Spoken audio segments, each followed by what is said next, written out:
मंत्री के रसूखों के डर से मेरठ पुलिस अभी चुपचाप बैठी है। केस में वादी सतीश का ट्रांसफर करवा दिया गया है। अवैध खनन के केस में भतीजे का नाम नहीं, वाहन बरामद लेकिन अज्ञात में लिख दिया गया पुलिस ने केस। राज्य मंत्री दिनेश खटीक के भतीजे को जेल भेजा गया था। केस दर्ज करने पर एसएसपी ने हटाया एसएसआई सतीश को। अवैध खनन के केस में भी भतीजे का नाम नहीं, वाहन तो बरामद हुआ लेकिन अज्ञात में लिख दिया गया पुलिस की तरफ से केस। और नरेंद्र जुड़ गए इस खबर पर और ज्यादा जानकारी देंगे। नरेंद्र, कहीं ना कहीं पुलिस का भी एक बड़ा संरक्षण इस मामले में देखने को मिल रहा है।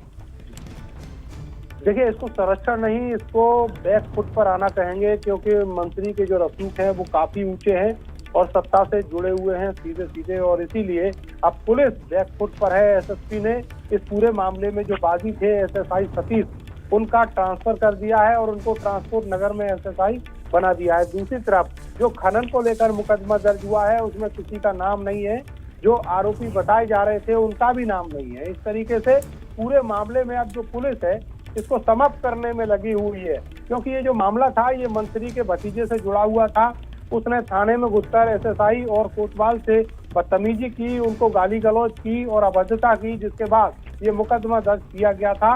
उसको थाने में ही बिठा लिया गया था और वो जब वहाँ पहुंचा था तो उसका पर्पज ये था कि वो किसी तरीके यानी कि ये समझा जाए कि मंत्री के रसूख से डर गई पुलिस। वहां की वाहन बरामद दिखा दिया गया लेकिन अज्ञात की वजह से केस दर्ज कर लिया गया। जी बिल्कुल, जो वाहन है वो बरामद दिखाए गए हैं, क्योंकि वाहन तो बरामद हो ही गए थे। जब ये मंत्री का भतीजा थाने पहुंचा था तो वो वाहन को छुड़वाने, जेसीबी मशीन और ट्रैक्टरों को छुड़वाने के लिए पहुंचा था, और इसी वजह से उसकी अभद्रता हुई जब वो ट्रैक्टर और जेसीबी नहीं छोड़े गए उस समय। तो अब पूरे मामले में चूंकि सत्ता से जुड़ा हुआ मामला है तो पार्टी की भी इमेज खराब हो रही है, मंत्री की भी इमेज खराब हो रही है, इसलिए अब पुलिस जो है बैक फुट पर आ गई है। एसएसपी ने इस पूरे मामले में बैक फुट पर आते हुए जो एसएसआई है जिसने मुकदमा दर्ज कराया था उसको ट्रांसफर कर दिया है। और सबसे गंभीर बात यह है कि खनन के मामले में जो मुकदमा दर्ज हुआ उसमें किसी का नाम नहीं है। इलाके के एसडीएम जो है हाथ पर हाथ रखे बैठे हैं, वो 3 दिन में ये नहीं पता लगा पाए तो आज जो खनन चल रहा था उसमें कौन कौन लोग शामिल थे, और अगर शामिल थे तो उनके खिलाफ कोई रिपोर्ट अभी तक डीएम को क्यों नहीं भेजी गई। और डीएम के साथ जो फोटो है, वाजिब सवाल नरेंद्र आपके। और देखिए, ये जो पूरा मामला निकलकर सामने आया है, पुलिस की कार्यप्रणाली पर बहुत सारे गंभीर सवाल है। बहुत शुक्रिया। और बैकफुट पे पुलिस आती नजर आ रही है। प्रयागराज से अगली खबर है मुख्तार अंसारी की।